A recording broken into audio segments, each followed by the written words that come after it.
2017 Volvo XC90. Overview. After extended product doldrums due to changing overlords, Volvo has emerged as strong as ever with the launch of the XC90 SUV for 2016, the impressive start of an all-new lineup developed under Chinese owner Geely. With an upright and bold countenance, the XC90 exudes confidence, and its nearly Range Rover rivaling presence, along with a full complement of features and technology, comfortably earns its way further upmarket than previous XC90s. Lest you think it's getting by on looks alone, the Volvo manages to pack more third row and cargo space with hooks and tie-downs aplenty in a footprint similar to peers such as the Audi Q7, the Land Rover Range Rover Sport, and the BMW X5.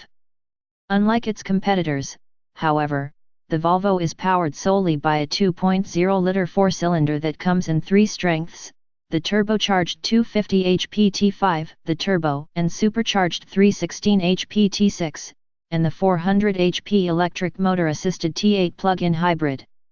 Entry-level T5 models are 5-seat only and come with front or all-wheel drive, while the T6 and T8 add a third row except for the Pinnacle T8 Excellence model, which is a 4-seater and standard all-wheel drive. What's new? We've said before that the XC90's exquisite interior is worthy of a vehicle costing twice as much, and for 2017, Volvo concurs, launching the range-topping $105,895 Excellence, an ultra-luxurious 4-seat version of the plug-in T8 that more than doubles the XC90's $46,745 starting price. Also available this year is an output upgrade for the T8 hybrid from Volvo's in-house tuning arm, Polestar, which adds 21 horsepower and 30 lb-ft of torque.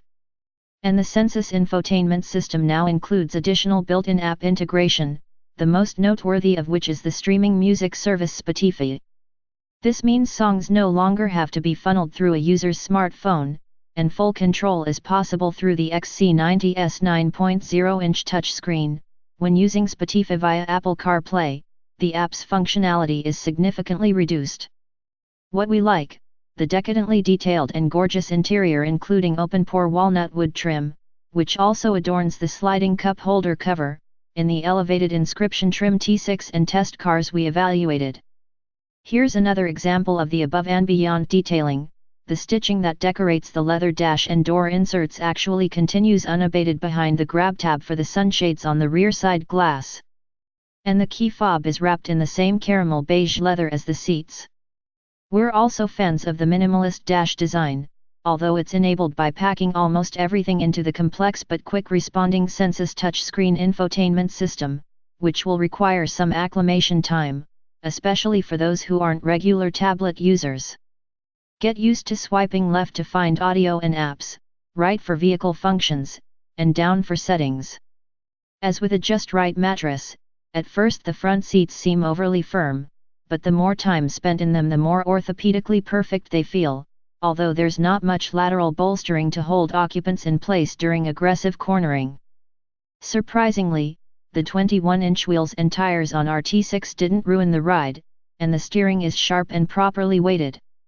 The XC90 also has a number of surprise and delight features such as a sunroof shade that automatically closes in hot weather, the ability to adjust the passenger seat using the driver's side controls, and an available built-in child booster seat in the center seat of the second row. What we don't like: we're not convinced that four-cylinder only power is the way to go, not so much for performance reasons although, by a narrow margin, the XC90 was the slowest in its last comparison test appearance, but mostly because the engine sounds gravelly in its upper reaches, which is discordant with the luxury mission. These deficiencies of the Volvo powertrain, and the more athletic behavior of the Audi Q7, caused the Audi to just outpoint the XC90 as our 10 BEST award winner for Best Midsize Luxury SUV. We haven't found the XC90 to return significantly better fuel economy than competitors powered by sweeter-sounding, smoother 6-cylinder engines.